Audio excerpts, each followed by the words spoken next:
எல்லாருக்கும் வணக்கங்க. துளாராசியில் பிறந்தவங்களுக்கு உண்டான முழுமையான ஆங்கில புத்தாண்டு பலனை தானுங்க இந்த பதிவில் நம்ம பார்க்க போகிறோம். 2026 வருடத்தில் குரு பகவான் பயிற்சி அடைகிறதும், அதிசாரத்துக்கு வர்றதும், சனி பகவான் வக்ரகதி அடைகிறதும், ராகு கேது பயிற்சி அடைகிறதுனால ஏற்படக்கூடிய பலனை தானுங்க ஆதாரபூர்வமாக இந்த பதிவில் வேதகால முறையில் நம்ம பார்க்க போகிறோம். அதுக்கு முன்னாடி நம்ம ராசிக்கு கொடுக்கக்கூடிய முக்கியத்துவத்தை நட்சத்திரங்களுக்கு தர்றதில்லைங்க. துலா ராசி அப்படின்னா நீங்கள் ஸ்ரீரங்கம் போயிட்டு வாங்க நல்லா இருக்கும், இது பொதுவான ஒரு செயல். அப்போது நம்ம ராசியை விட நட்சத்திரத்துக்கு முக்கியத்துவம் தரணுங்க. இப்போ துலா ராசியில் வரக்கூடிய நட்சத்திரங்கள்னு பார்த்தீங்கன்னா, முதல் நட்சத்திரம் சித்திரை நட்சத்திரம். சித்திரை நட்சத்திரம் செவ்வாவுடைய நட்சத்திரன்றது எல்லாரும் சொல்லக்கூடிய ஒரு விஷயம். சித்திரை நட்சத்திரத்தில் பிறந்தவங்க சுதர்சனரை வழிபட்டால் நல்ல அனுகூலம் கிடைக்கும். சித்திரை நட்சத்திரம் 3வது பாதமும் 4வது பாதம் தானுங்க நம்ம துலா ராசியில் இருக்குது. மீதி 2 பாதம் கன்னி ராசியில் தான் வரும். சித்திரை நட்சத்திரத்துக்கு அப்புறம் பார்த்திங்கன்னா சுவாதி நட்சத்திரம், கருடன். இந்த சுவாதி நட்சத்திரத்தில் பிறந்தவங்க ஆண்களாக இருந்தாலும் சரி, பெண்களாக இருந்தாலும் சரி, கருப்பு கலரில் செருப்பு கூட காலில் போடக்கூடாதுங்க. ஏன்னா கருடன் அவதரித்த நட்சத்திரம்னு வச்சுக்கோங்களேன் சுவாதி நட்சத்திரம். அப்போ சுவாதி நட்சத்திரம் ராகுடி நட்சத்திரம். ஆனால் பயன்படுத்தக்கூடியது, நீங்கள் ஒரு கருப்பு சட்டை போடுறீங்க, இல்லை கருப்பு இப்போ லேடிஸாக இருக்கிறான், கருப்பில் ஒரு சேரீ கட்டுறீங்க அப்படின்னா அது தப்பில்லைங்க. ஆனால் காலில் செருப்பு கம்பல்சரி 100% கருப்பு கலரில் போடக்கூடாதுங்க. அது அந்தளவுக்கு சிறப்பாக இருக்காது இந்த சுவாதி நட்சத்திரத்தில் பிறந்தவங்க. அது நல்லா புரிஞ்சுக்குவாங்க. அதே மாதிரி சனிக்கிழமையானால் அல்லது உங்களுக்கு பிடிச்ச நாளில் கூட காகத்துக்கு சாதம் வைக்கலாம் இந்த சுவாதி நட்சத்திரத்தில் பிறந்தவங்க. அதன் பிறகு வரக்கூடியது விசாகம் நட்சத்திரம். விசாக நட்சத்திரத்தில் பிறந்தது யாருன்னு உங்களுக்கு நல்லாவே தெரியும். அவதரித்தது முருகர். முருகர் அவதரித்த நட்சத்திரம் தான் விசாகம் நட்சத்திரம். விசாக நட்சத்திரத்தில் பிறந்தவங்க முருகரை வழிபடலாம் செவ்வாய்க்கிழமை நாளில். சரிங்களா? இது நட்சத்திரத்துக்குரிய ஒரு அமைப்பு. 2026 வருடம் எனக்கு சாதகமாக இருக்குமா சார், பாதகமாக இருக்குமா சார் அப்படின்னா, இந்த வருடம் பிறக்கப்படக்கூடியதே லாபஸ்தானாதிபதினு சொல்லக்கூடிய சூரிய பகவானுடைய சாரத்தில். வேறு யாருக்குமே இந்த பிராத்தம் இல்லைங்க. துளாராசியில் பிறந்தவங்களுக்கு மட்டுமே இருக்கக்கூடிய ஒரு பிராத்தம் என்னன்னா, லாபஸ்தானாதிபதி சூரியன், தொழில் ஸ்தானாதிபதி சந்திரன். அப்போது லாபஸ்தானாதிபதியுடைய சாரத்தில் தொழில் ஸ்தானாதிபதி வராரு. கார்த்திகை நட்சத்திரம்ன்றது காளிகாம்பாள் அவதரித்த நட்சத்திரம். கார்த்திகை நட்சத்திரம் 4வது பாதத்தில் ரிஷப ராசி கன்னியா லக்னத்தில் தான் 2026 வருடம் பிறக்கப்படுது. அப்போ லாபஸ்தானாதிபதியுடைய சாரம் தொழில் ஸ்தானாதிபதி உச்சமடைகிறார். சுய தொழில் செய்யணும்னு நினைக்கிறவங்களுக்கு, துளாராசியில் பிறந்தவங்க ஆண்களாக இருந்தாலும் சரி, பெண்களாக இருந்தாலும் சரி, இந்த 2026 வருடம் தொழிலதிபர் ஆக்கும். அதில் மாற்று கருத்து இல்லை. எதிர்பார்ப்புகள்ன்றது எல்லாருக்கும் எல்லா நேரத்திலையும் இருக்குதானுங்க செய்யுது. ஒவ்வொருத்தருக்கும் ஒவ்வொரு விதமான எதிர்பார்ப்பு. 2026 வருடத்தில் 100% இந்த பிரபஞ்சம் உங்களுக்கு உறுதுணையாக இருக்கும். நான் உங்களுக்கு உதவியாக இருக்கேன், நீங்கள் உதவியாக இருக்கிறீங்க, இதெல்லாம் அப்புறம். மனசால் உங்களுக்கு உதவியாக இருக்க போகிறது கிடையாது. பொதுவாக துளாராசிக்காரங்க மற்றவங்களுக்கு நல்லது செய்திருப்பாங்களே தவிர, மற்றவங்களுடைய வாழ்க்கைக்கும் வாழ்வாதாரத்துக்கும் உறுதுணையாக இருந்திருப்பாங்களே தவிர, மற்றவங்க துளாராசிக்காரங்களை பார்த்தாங்க செஞ்சாங்கன்ற சரித்திரம் கிடையாது. சரி, அதெல்லாம் ஒரு புறம் இருக்கட்டும். இந்த பிரபஞ்சத்துடைய அனுகிரகங்கள் 2026 உங்களுக்கு ஏற்படுது. அதுக்கு ஆதாரம் இப்போ நான் சொல்கிறேன், கேட்டுக்கிடுங்க. உங்களுடைய ராசிநாதன் சொல்லக்கூடியவர் சுக்கிரன். தனஸ்தானாதிபதி யாருன்னு கேட்டிங்கன்னா செவ்வாய். இந்த துளாராசியில் பிறந்தவங்களுக்கு தனஸ்தானாதிபதி செவ்வாய். அப்போ தனஸ்தானாதிபதியும் உங்கள் ராசியாதிபதி சுக்கிரனும் உங்கள் ராசிக்கு 3வது பாவகத்தில் சகோதர ஸ்தானத்தில் தைரிய ஸ்தானத்தில் இருக்காங்க.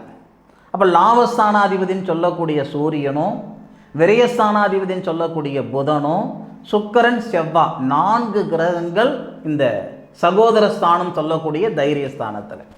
அப்போ தனஸ்தானாதிபதி தனகாரகனுடைய வீட்டில் இருக்க, தனகாரகனுடைய பார்வை உங்கள் ராசி மேலையும் பார்க்கிறாரு. தனகாரகன் குரு உங்கள் ராசியும் பார்க்கிறாரு, உங்கள் ராசிநாதனையும் பார்க்கிறாரு. உங்கள் ராசிநாதன் சொல்லக்கூடிய கிரகம் சுக்கிரன் தனஸ்தானாதிபதியோட சேர்றாரு, தனகாரகனை பார்க்கிறாரு.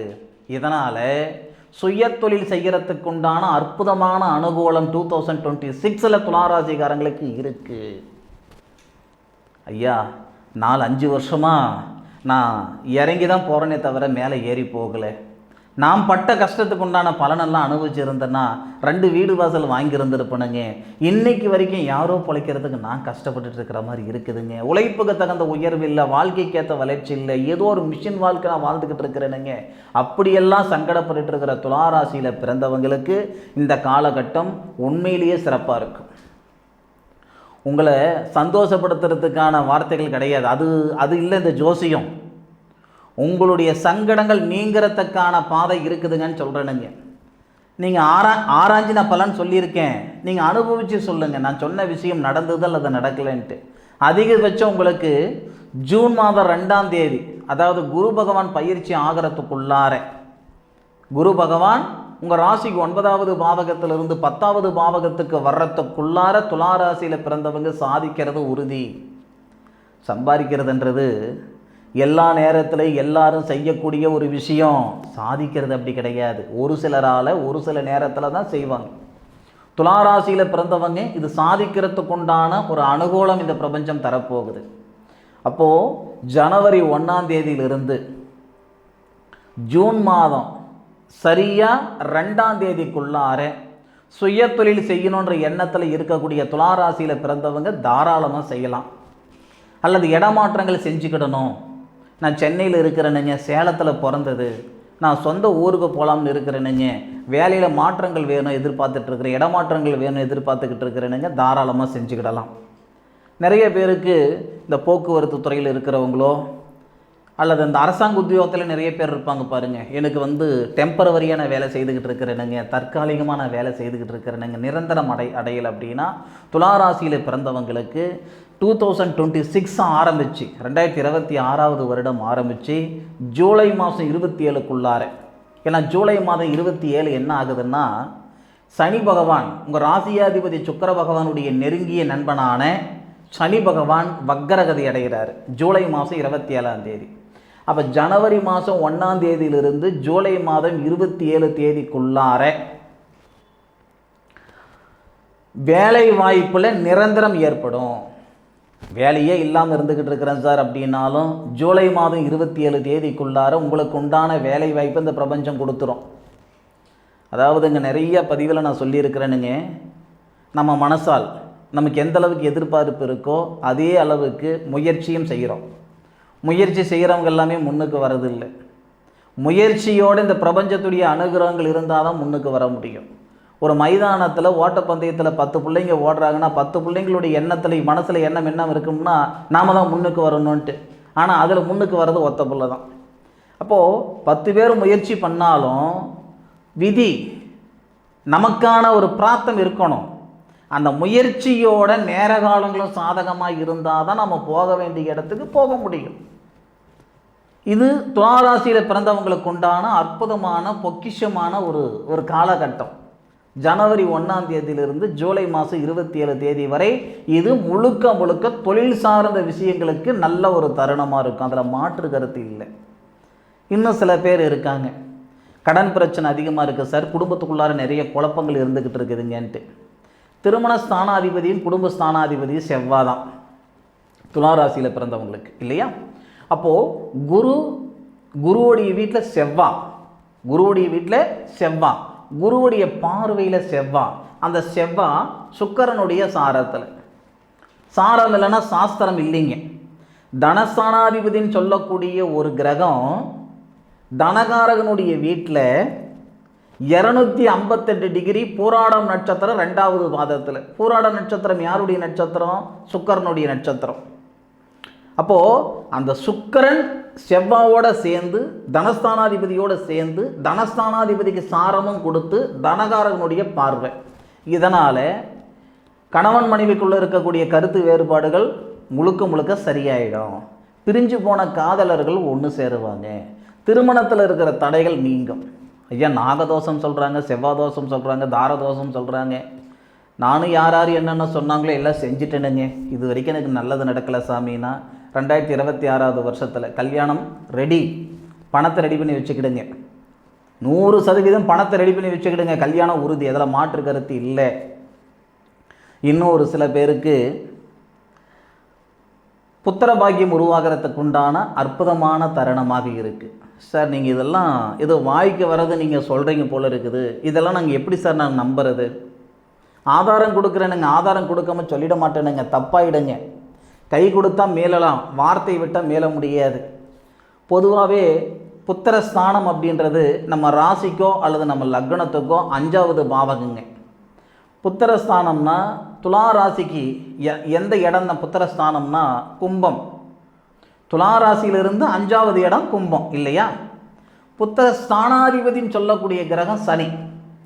புத்திரஸ்தானாதிபதி சனி உங்களுடைய ராசிக்கு 6வது பாவகன் சொல்லக்கூடிய ருணரோக சத்துருஸ்தானத்தில் குரு பகவானுடைய ஆதிக்கத்தில், குரு பகவானுடைய சாரத்தில் வரார். அப்போது ஜூன் மாதம் 2ஆம் தேதி, ஜூன் 2ஆம் தேதி உங்களுடைய ராசிக்கு 10வது பாவகத்தில், அதாவது புத்திரகாரகன்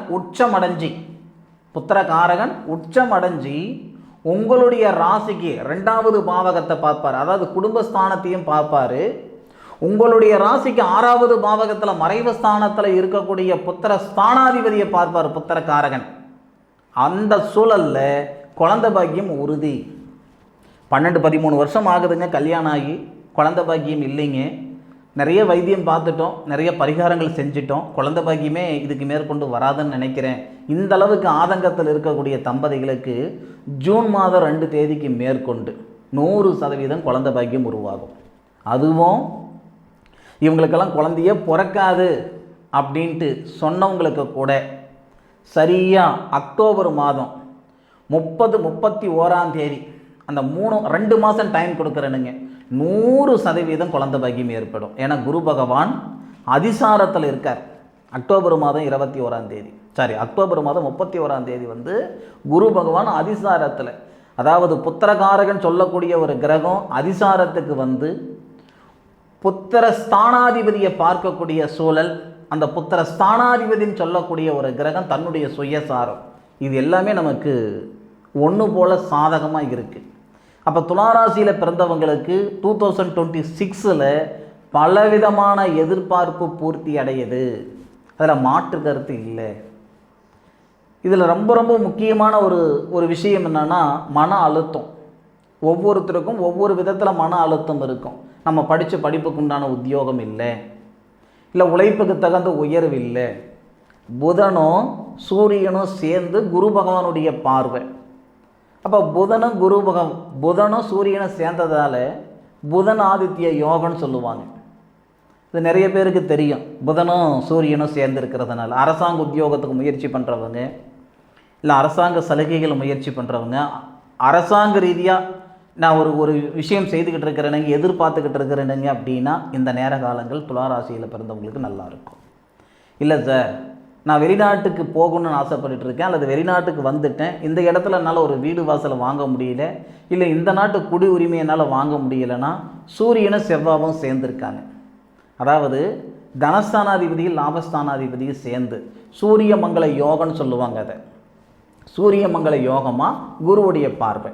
இந்த சூழலால் வெளிநாடுக்கு போகிறதுக்கோ அல்லது வெளிநாட்டில் இருக்கிறவங்க நிரந்தர குடியுரிமை வாங்கிறதுக்கோ அல்லது அந்த இடத்துல ஒரு இருப்பிடம் வாங்கிறதுக்கோ வாய்ப்புகள் உண்டு. துளாராசியில் பிறந்தவங்க நீங்கள் யாருக்கோ எப்போவோ செய்த ஒரு புண்ணியம், ஒரு உதவி இந்த 2026வது வருடத்தில் இந்த பிரபஞ்சம் 10 மடங்கு உங்களுக்கு திருப்பி கொடுக்கும். பொதுவாகவே சனி பகவானாக இருக்கட்டும், இந்த பிரபஞ்சமாக இருக்கட்டும், நம்ம செய்த பாவ புண்ணியத்தின் அடிப்படையில் பலனை கொடுக்கக்கூடியது. அப்போது சனி பகவான் வக்ரம் அடையக்கூடிய தருணம் பிரமாதமான காலகட்டமாக இருக்கும். அதாவது நான் முதல்ல உங்களுக்கு 1ஆம் தேதியிலிருந்து ஜனவரி 1லிருந்து குரு பகவான் மாறுற வரைக்கும் ஒரு டைம் சொல்லியிருக்கிறேனுங்க. அதன் பிறகு சனி பகவான் வக்ரம் அடைகிறது.